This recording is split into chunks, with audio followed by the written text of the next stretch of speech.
Eh bien, le ministre des Finances du Québec, Éric Girard, a présenté sa plus récente mise à jour économique et on voit qu'il y a un petit changement dans le discours public, dans le discours politique, celui où on parle plus de prudence, de gestion prudente et diligente des finances publiques. On en parle avec Robert Asselin, premier vice-président du Conseil canadien des affaires et une des personnes qui a été consultée dans le cadre de l'élaboration de cette mise à jour économique. Bonjour, M. Asselin. Bonjour à vous. Première évaluation de ce qui nous a été présenté? Bien, je pense que le ministre a été assez franc ce matin. Je dois lui donner un certain crédit. Il a parlé de stagnation économique, il a parlé de prudence, il a parlé d'absence de marge de manœuvre. Donc, le coussin de prudence qui s'était donné dans le budget dernier, là, sa réserve de 2 milliards est pas mal écoulée. Et donc là, ça fait en sorte qu'on est dans un climat où, bon, il y a moins de sous, la croissance économique est plus au rendez-vous. Et donc, ça va prendre une prudence budgétaire à toute épreuve pour l'avenir. Quelques questions techniques, là. J'ai essayé de tout comprendre ça, puis de me faire une analyse, puis de prendre les chiffres du budget du printemps dernier versus la mise à jour économique. Je vois des petites disparités ici, là. Je commence par la première. On a vu une baisse, une diminution dans les mises en chantier. Donc, qui laisse croire un ralentissement du secteur de la construction. Oui. Et en même moment, on annonce un investissement massif pour la construction de logements. Est-ce que c'est deux données qui rentrent en contradiction l'une avec l'autre? Bien, le ralentissement des chantiers est sûrement dû à la hausse des taux d'intérêt. Donc, beaucoup de gens mettent sur pause leurs projets, là, y compris des entrepreneurs en immobilier.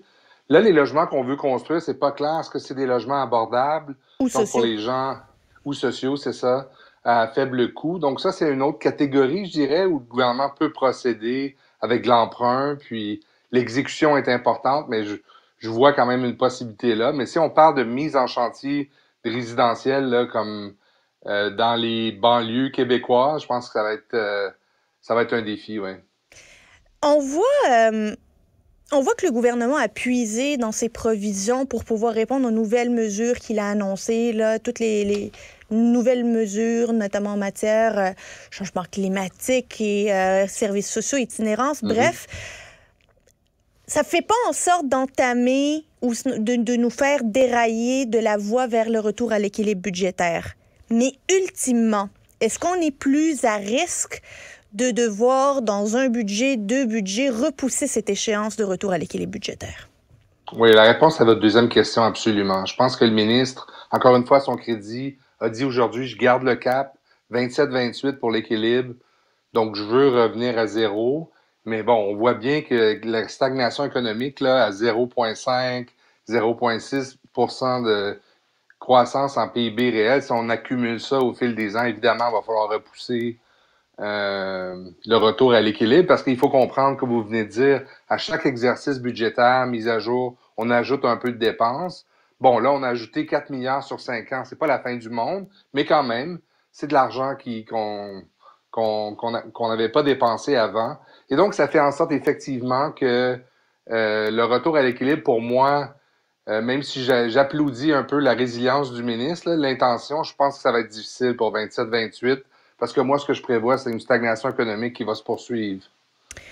On voit que le gouvernement a de la misère à utiliser le mot récession. Tu sais, il y a des mots là, qui font partie de un lexique, là, comme ils sont à l'index dans cette mise à jour. Récession en fait partie, austérité aussi. On parle pas de compression, on parle pas d'austérité, on parle pas de récession. Par contre, par souci de transparence, on nous parle d'un scénario de récession qu'on nous présente. On nous dit pas à quel point il est réaliste, à quel point il a de la chance de se concrétiser. Vous, qu'est-ce que vous en pensez? Est-ce que ce scénario, c'est celui qui est le plus réaliste et c'est avec cette lunette-là qu'on devrait analyser les finances publiques? Bien là, ce qu'on voit, c'est une contraction assez importante là, qui est apparue il y a plusieurs mois, mais qui est consistante dans tous les indicateurs économiques. Donc la question, c'est est-ce qu'on va se rendre jusqu'à la récession? Si on se rend jusqu'à la récession, est-ce que ça va être passager, peu profond, pour qu'on puisse retourner en croissance? Mais je trouve que c'est un débat plus ou moins important. Je vais vous dire pourquoi. La trame de fond, c'est la stagnation économique. Donc, même si on a une récession à moins 0,04, où on a peu de croissance, c'est ça, pendant 2 ans, c'est pas majeur. Je dirais même qu'une récession, d'une certaine façon, serait plus utile pour amener les taux d'intérêt, amener la banque à couper les taux d'intérêt plus rapidement, donc à revenir à des taux inférieurs. Si on n'a pas de récession, il est plus probable que la Banque centrale va rester là où elle est en ce moment. OK. Donc, ça reste quand même un débat qui est assez théorique, là, puis qu'on voit pas. Oui.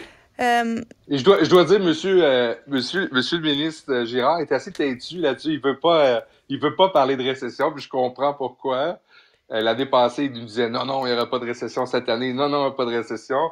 Moi, je pense qu'en 2024, la probabilité d'une récession est plus grande qu'elle était en 2023. ben, d'ailleurs, parlons-en 2024. Là, est-ce qu'il faut remettre en question la capacité de prévoir finalement ou d'imaginer la croissance économique? On a vu que le PIB réel qui était prévu au budget dernier était de 1,4 et que finalement, c'est 0,7 que l'on imagine. On passe à la moitié de finalement ce qui est prévu. Je comprends que c'est juste une différence de 0,7, mais rendu à ce point-ci, c'est important. Il y a trop d'incertitudes dans le contexte économique global, les géostratégiques notamment, pour pouvoir apporter des prévisions réelles. Sur quoi tiennent les chiffres qu'on nous présente aujourd'hui? Parce que ça prend juste une décision, encore une fois, de l'Arabie saoudite de diminuer les productions de carburant pour que tout ça revole en morceaux, là. Mais votre question est excellente. Honnêtement, la Banque centrale, la Banque du Canada, qui est les meilleurs économistes au pays, les banques privées avec les économistes qui sont payés beaucoup plus que vous et moi, se sont trompés dans les 3 dernières années de façon monumentale à tous les trimestres. Donc, je pense qu'il faut avoir un peu d'humilité quand on fait, comme vous dites, des prévisions. Il y a beaucoup de volatilité. Il y a un conflit au Moyen-Orient. Ça a un impact sur le cours du pétrole, entre autres. Pour un pays comme le Canada, c'est très important. Ça a beaucoup d'incidences. Ensuite, il y a beaucoup d'instabilité dans le monde. Il y a une guerre en Russie. Alors, tout ça fait en sorte qu'il y a les Américains qui s'en vont dans un cycle politique très, très turbulent, c'est ça. Puis au Canada, une économie qui est vraiment stagnante, où on dépend beaucoup du résidentiel, de l'investissement immobilier et de la consommation. Et là, ça, on est en train de supprimer ça beaucoup avec des taux d'intérêt élevés. Donc moi, je pense qu'il faut se garder une petite gêne quand on fait des prévisions. Ça va être difficile. Il peut y avoir une récession, il peut pas en avoir, mais dans tous les scénarios, il n'y a pas de croissance économique à l'horizon. Parlons des dépenses en portefeuille là, des différents ministères. On voit une croissance annuelle des dépenses de portefeuille là, en 2023 qui va se situer à 2,3 %, 2024 à 1,6 % en moyenne. Là. À 2,3 et à 1,6 % de croissance dans les différents budgets là, en moyenne des différents ministères, on est loin de l'inflation. Ça veut dire qu'il y a des compressions potentiellement dans les services à la population. Oui et non. Je pense que le gouvernement a quand même des coussins dans les réserves qu'il s'est données au cours des dernières années. Moi, ce que j'ai peur vraiment, c'est que les revenus soient pas au rendez-vous et que le gouvernement remette l'échéance du déficit. Je pense que si on venait à voir qu'on peut pas financer les priorités du gouvernement, on va juste pelleter par en avant le retour à l'équilibre budgétaire. L'autre facteur que je dirais, c'est que la santé, elle, augmente à 6 % par année. Donc, dans les faits, quand un ministère prend 50 % du portefeuille, puis on l'augmente à 6 %, le reste, il n'y a pas de croissance des dépenses. Donc, malheureusement, ça veut dire que les autres missions de l'État vont en écoper, d'après moi. Une autre réflexion que je me faisais en regardant ça, on n'a pas vu nécessairement de diminution dans les projections des dividendes d'Hydro-Québec, alors qu'on sait qu'un plan stratégique a été déposé récemment qui pourrait entamer les dividendes versés à l'État. On garde ça comme c'est et finalement, le seul impact, c'est une diminution des redevances hydroélectriques qui sont versées au Fonds des générations, mais pas plus que les redevances que l'on verse au Fonds des générations. Est-ce qu'un peu, on essaie de nous faire oublier le plan stratégique déposé par M. Sébia ou est-ce que le gouvernement ne l'a pas encore adopté pour le faire rentrer dans sa mise à jour?